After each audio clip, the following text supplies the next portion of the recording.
Bonjour my friends, I'm Frankie and welcome to Club Foodie Tips and Tricks. Garlic is good for us because it has so many nutrients and health benefits. Plus, it adds great flavor to dishes. Most of the time, we saute or roast it, but we can also use it raw in recipes. Now, uncooked garlic can taste bitter, but there's a quick solution to avoid that. Let's find out how.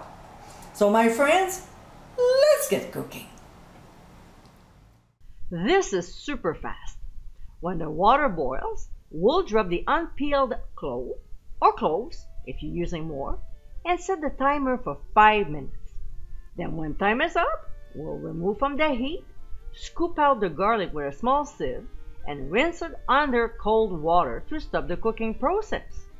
From there, we'll peel it and proceed with our recipe. That's it, we're done. As you saw in this video, it's just a quick step to do, but so worth it if you don't want to taste the bitterness from the garlic. I hope you enjoyed tips and tricks of the day, and for many more, including recipes, visit clubfoodie.com.